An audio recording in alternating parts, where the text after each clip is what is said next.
Yang satu mencela yang satu, berkaitannya kenapa engkau mencela jamaah tersebut atau saudaramu itu? Rupanya alasannya karena apa? Karena orang ini itu saling menolong ataupun mengunjungi saudaranya atau orang Islam yang tidak berada di atas akidah Sunnah wal Jamaah. Kalau kita mengajar ada tadbi'ah di hadis zaman. Contohnya, مسألة إنشاء جمعية، إنشاء مؤسسة إسلامية، هذه مسألة فيها خلاف بين العلماء. contohnya masalah mendirikan sebuah yayasan. Ini masalah yang khilaf di antara para ulama apakah boleh atau tidak. فإذا جاء هؤلاء الناس وفعلوا جمعية أو مؤسسة قال عنهم إخوانهم أنتم مبتدعون. Nah, ada umpamanya jamaah atau satu kaum mendirikan sebuah yayasan, maka jamaah yang lain atau saudara kita yang lain akan mengatakan engkau termasuk pada al-bidah. sebuah organisasi. هل هذه المسألة يستحق أن يبدع بعضنا بعضا فيها؟ Nah, pertanyaannya, apakah gara-gara mendirikan sebuah yayasan itu kita berhak mengatakan bahwasanya mereka ahlul bidah?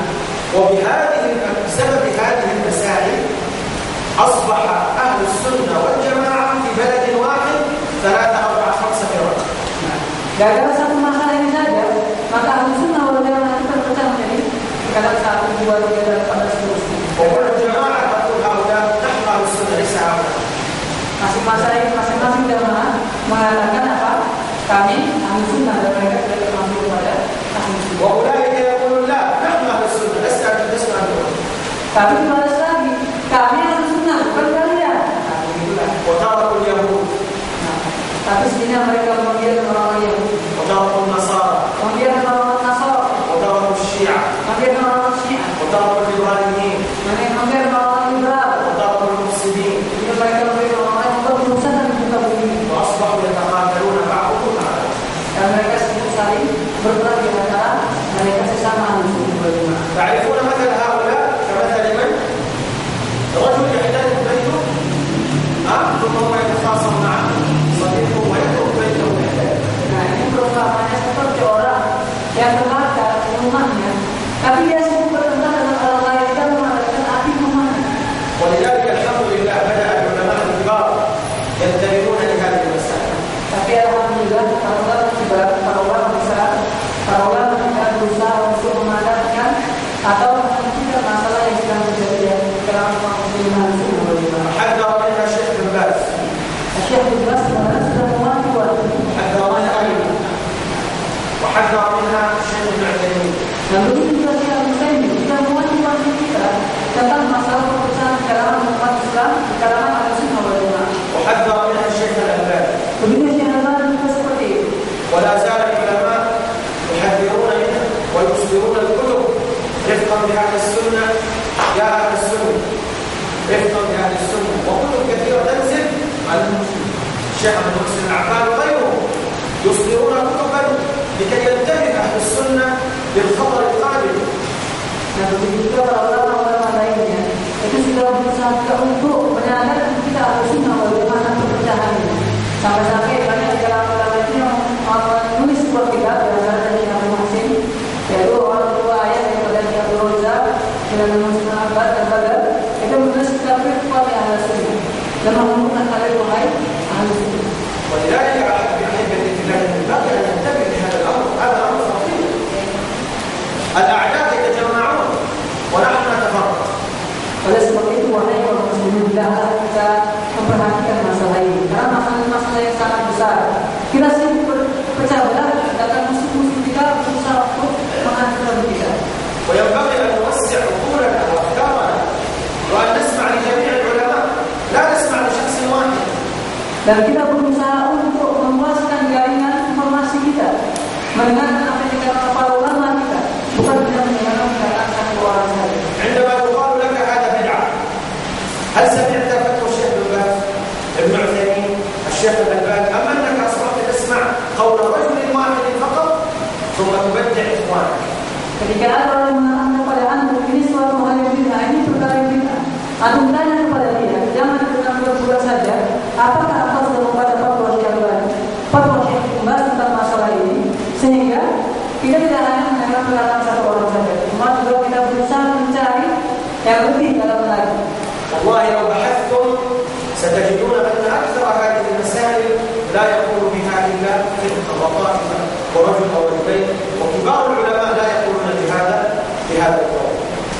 Kalau kita mau mencari informasi dan mencari fatwa para ulama, ternyata terdapat bahwasannya orang yang mengatakan sebuah bid'ah, ini adalah para ulama yang lainnya mengatakan sebuah bid'ah. لذلك أحبكم بالله إخراج الناس من السنة ليس سهل. Oleh sebab itu ma'asyiral muslimin wal muslimat, mengeluarkan seorang muslim dari Ahlus Sunnah wal Jamaah bukan perkara yang mudah.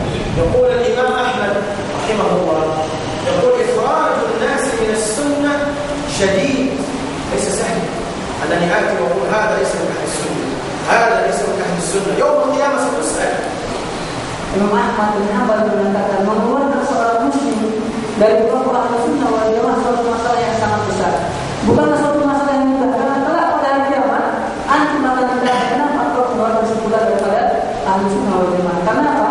Ketika kita mengeluarkan dia daripada Ahlus Sunnah wal Jamaah, berarti masalah itu Ahlus Sunnah. ولذلك جاء رجل عند عالم من أهل السنة وتكلم على أخيه المسلم يطعن في أحد إخوانه. Ada seorang alim, seorang ulama, الله المبارك، جاء رجل يطعن في أحد أهل السنة. نعم تمام.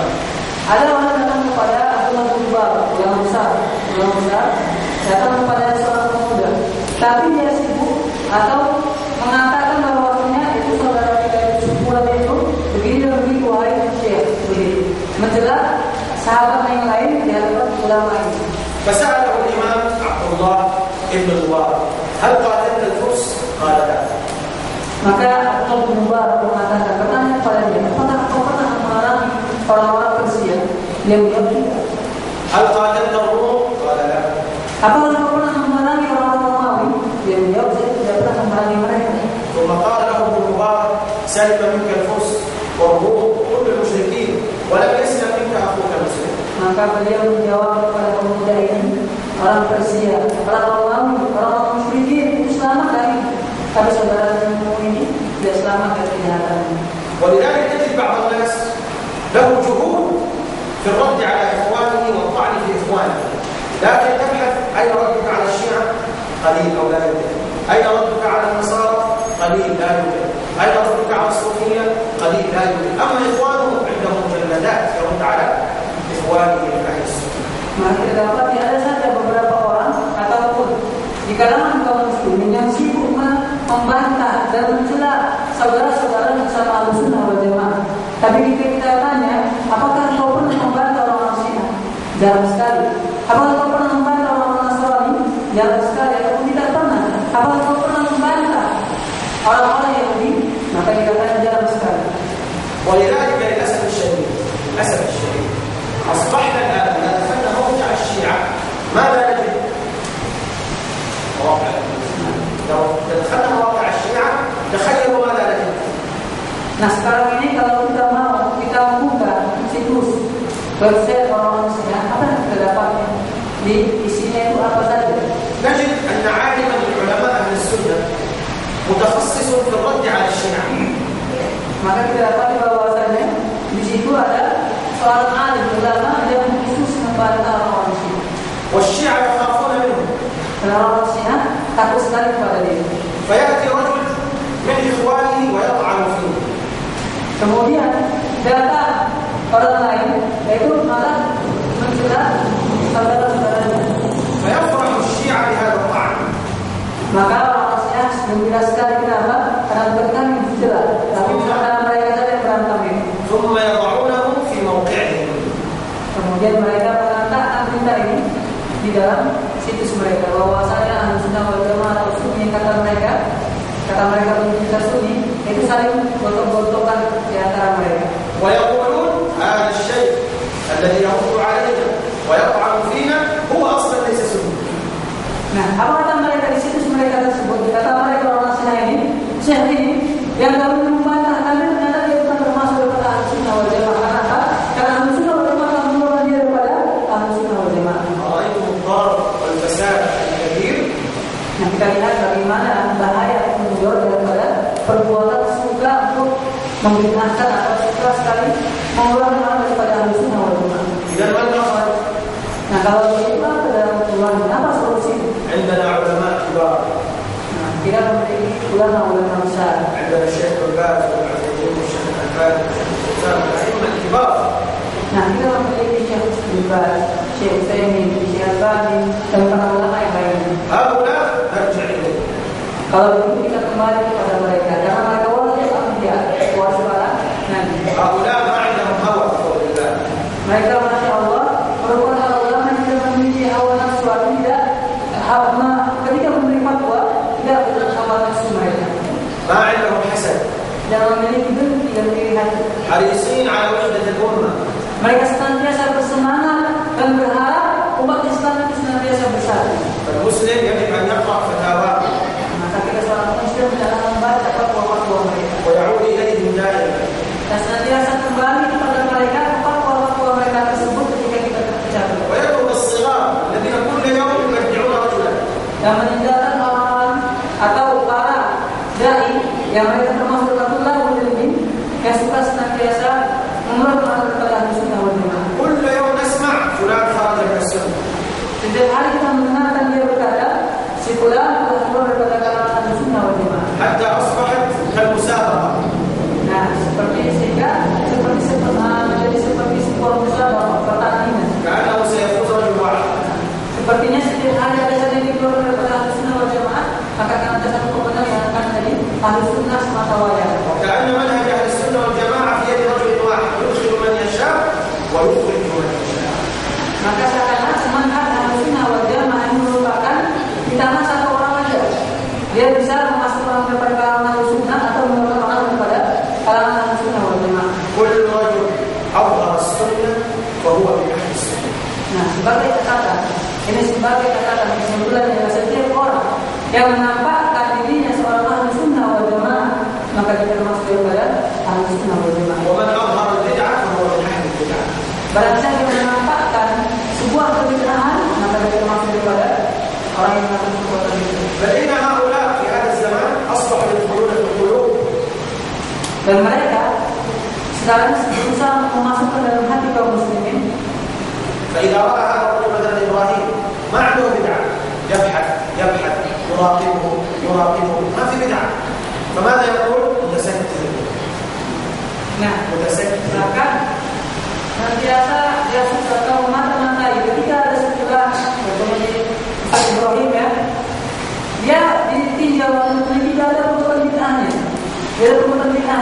maka ini orang ini adalah mutasabbi, orang tersembunyi. كيف عرفت أنه متسكت؟ هل أنت تعلم الغيب؟ Bagaimana kita bisa mengetahui bahwa adalah orang yang tertutup? ولماذا يتستر؟ هل هو خائف منك؟ Kenapa dia tersembunyi?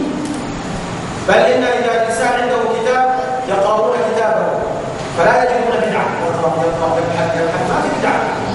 ماذا نفعل؟ فيقول غير واضح.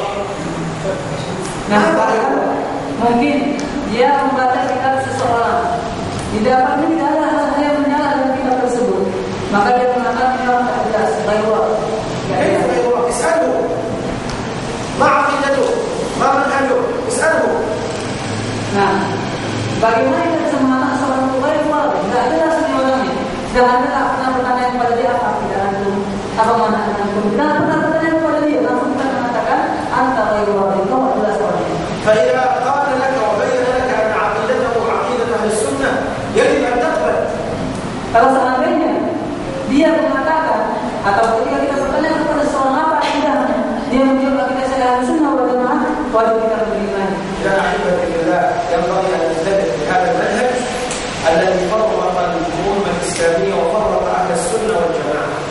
Maka oleh sebab itu wahai kaum muslimin, hendaklah kita berhati-hati dalam mengeluarkan kaum muslimin dari manhaj Ahlussunnah wal Jamaah, karena ini merupakan manhaj yang suka mengeluarkan orang daripada Ahlussunnah wal Jamaah. Itu merupakan manhaj yang bisa membuat perpecahan di antara kita kaum muslimin. عندنا الكتاب وعندنا السنة. Nah, kita memiliki Al-Quran dan Sunnah Nabi Muhammad SAW. تمسك بها فهو أخونا. Barang siapa berpegang teguh dengan keduanya, maka yakinlah dan sadarilah bahwa dia adalah saudara kita. ومن خالفها فهو مبتدع يحتاج إلى دعوة ونصيحة. Kalau ada yang menyelisih Al-Quran dan Sunnah Nabi, maka dia termasuk kepada orang yang membuat hal yang baru. Maka kewajiban kita sebagai seorang muslim saudaranya memberi nasihat dan berdakwah kepadanya. نسأل الله أن يهدينا ويوفقنا.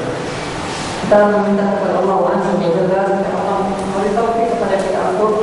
الإمام البربهاري رحمه الله تبارك وتعالى واعلم أن المتعة متعة النساء والاستحلال حرام إلى يوم القيامة. الآن سيتكلم الإمام البربهاري في قضية المتعة.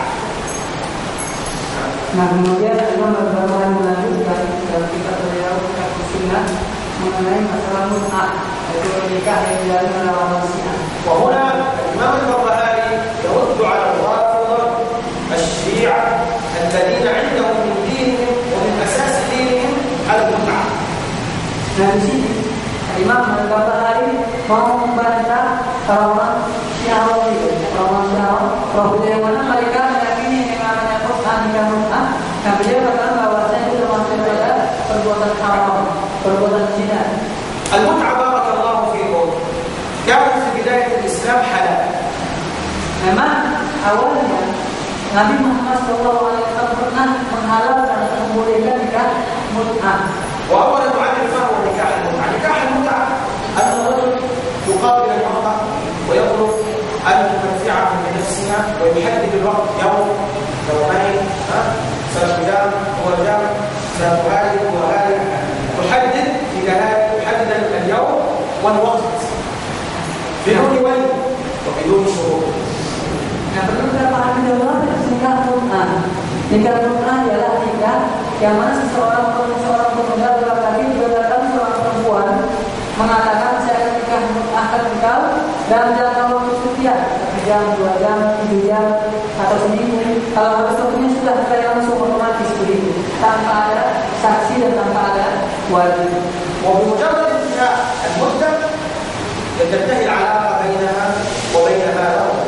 Kalau sudah habis masa dan kesepakatan mereka, otomatis habis masa pernikahan mereka. ويقول أنا زوجني يوما أو يومين ويحدد الوقت ثم بعد ذلك ثم يطلقها بعد هذا اليوم أو اليومين. Nah, sebagaimana contohnya dalam materi adalah orang mengatakan kalau laki mengatakan kepada perempuan, saya nikahkan engkau 2 hari saja. Kalau sudah 2 hari, engkau diceraikan. وهذا الأمر قلنا كان في البداية حلال بالضرورة ثم بعد ذلك حرم في غزوة خيبر. Memang awalnya sebagaimana kita sebutkan nikah mut'ah itu halal, boleh ya. Tapi setelah Muhammad SAW mengharamkannya pada perang Khaybar.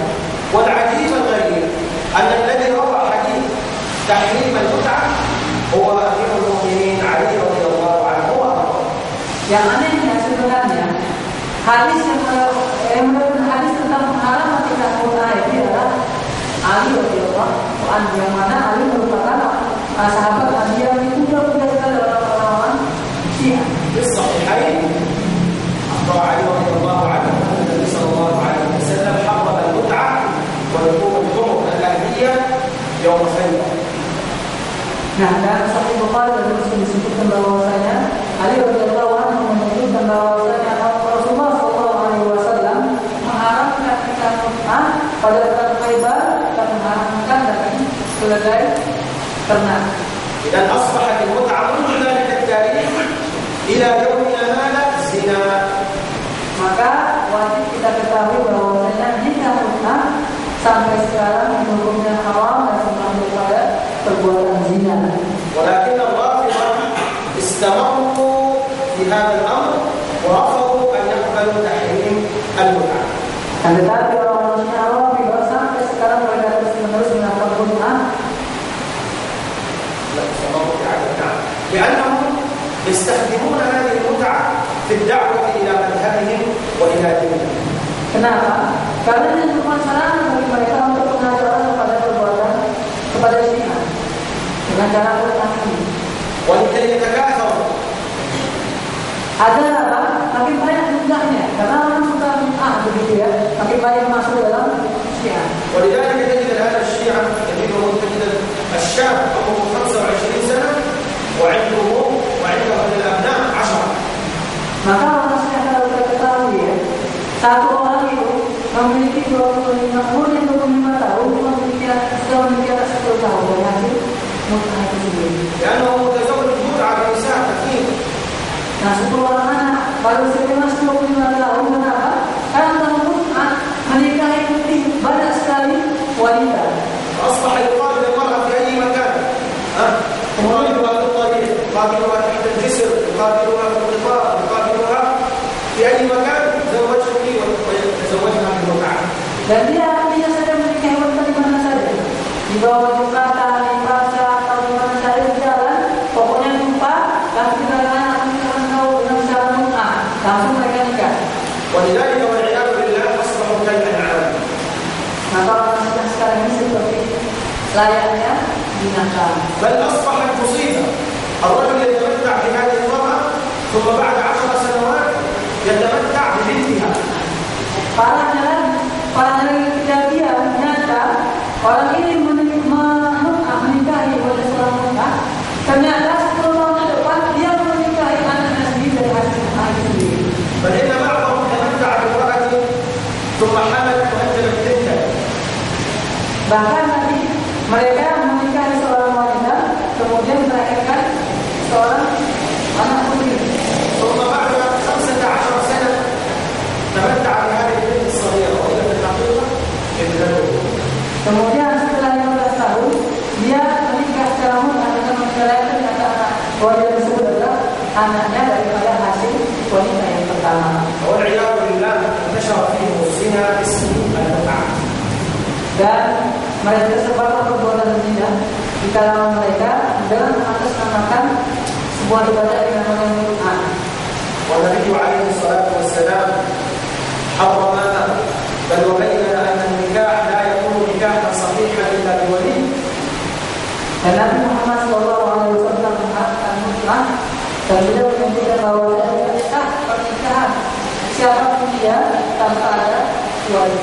وقال عليه الصلاة والسلام أيما امرأة أنكحت نفسها فنكاحها باطل. يعني أي امرأة تزوج نفسها بنفسها فإن نكاحها باطل. رواه أبو داود والترمذي. Nabi juga sallallahu alaihi wasallam bersabda, wanita mana saja yang menikahkan dirinya sendiri tanpa wali, menikahkan dirinya sendiri pada orang lain akan nikahnya tidak sah. ولكن هذه عقوبة من الله. لماذا؟ Nah, akan tetapi ini merupakan hukuman dari Allah Azza wa Jalla. لماذا عقوبة عليهم؟ Kenapa? Akan mengakhiri semuanya segera menjadi bencana bagi mereka. وجزاء النفاق. لأن الشيعة ماذا يقولون؟ السيدة عائشة رضي الله عنها يتهمون أم المؤمنين أمنا عائشة يتهمونها في الزنا، أليس كذلك؟ فإذا الله عز وجل ابتلاهم بهذا الأمر فهم والعياذ بالله يزنون ويقعون في الزنا ليلا ونهارا باسم الدين. Jadi yang merupakan sebenarnya bencana bagi mereka. Karena mereka menuduh Aisyah, ibu kita, istri Nabi Muhammad SAW berzina. Akhirnya Allah menghukum mereka adalah perbuatan zina di kalangan mereka atas nama mut'ah. ولذلك عندهم أحاديث عجيبة في المتعة. Mereka memiliki sebuah hadis yang sangat aneh dan betapa kita mendengarnya. فيقولون من تمتع مرة أصبح في درجة الحسن. Apa kata mereka? Hadis yang mereka buat hadis palsu. Barang siapa yang menikah sekali saja, maka dia mendapatkan derajat satu pahala.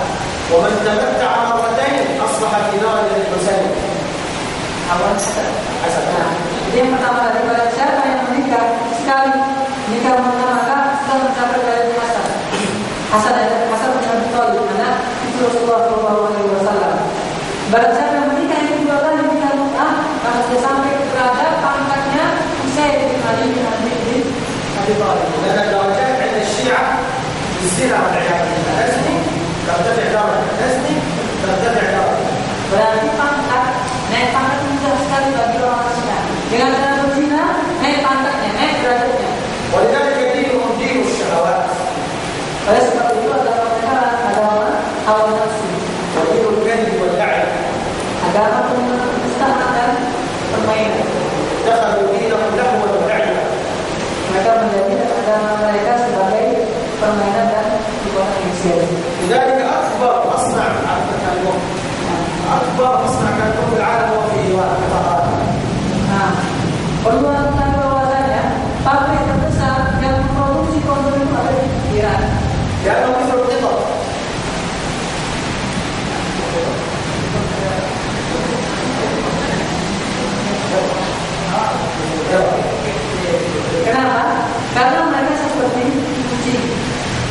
والعياذ بالله ما عندهم يعني غيرة على الأعراض، يعني رجل إلى بيته إذا تمتع مع البنت الصغيرة خذ دين لا يقول له لا يستطيع. Nah, seakan-akan akhirnya itu menjadi mereka tidak ada rasa malu dan ada rasa bersyukur. Ketika ada yang datang untuk di rumah mereka, saya mau menikahkan anaknya. Karena ini masalah agama, ini agama. Alhamdulillah. Alhamdulillah, dari afan kita bersyukur kepada Allah Azza wa Jalla. ونسأل الله العافية والسلام على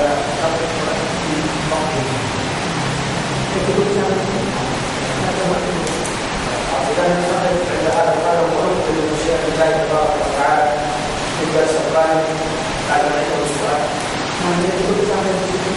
Kita lanjutkannya silahkan. Sebelum sudah bapaknya sudah bertanya.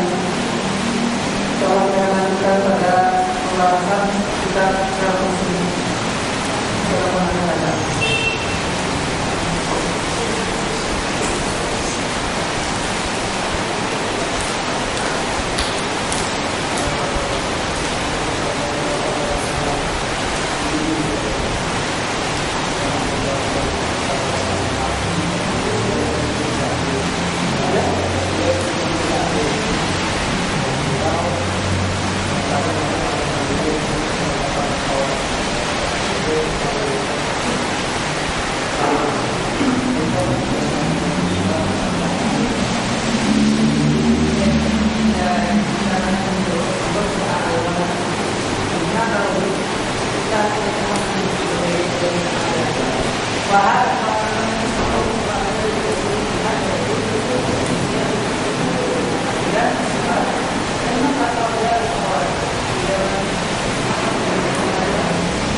هذا الرجل كان اتهم الرسول عليه الصلاة والسلام بعدم تعليمه، فالنبي عليه الصلاة والسلام أخبر أن هذا قوم يحكمون صلاتكم مع صلاتكم وصيامكم مع صيامكم ويضربون بالتوحيد كما يضرب السهم إلى ضربه.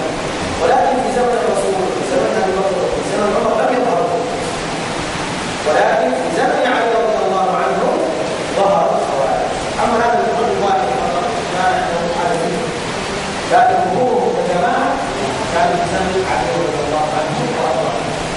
Jadi masalahnya ketika Nabi membagikan harta itu ada orang yang kata Nabi tidak adil, ya. Menurut Nabi tidak adil. Dan kata Nabi dari dialah akan muncul yang namanya golongan Khawarij. Nah pertanyaannya tadi, kapan sebenarnya Khawarij itu keluar? Pada zaman siapa? Nah beliau menjelaskan, Imam Allah menjelaskan bahwasanya Khawarij memang orang yang memulai itu memiliki pemikiran Khawarij hanya seorang saja. Ada pun skala besar, orang Khawarij kedua mungkin skala besar dari zaman Ali Muhammad. Skala besar ya. Tapi kalau dia menulis pemikiran Khawarij, ya, saya lawan dengan Khawarij. Syiah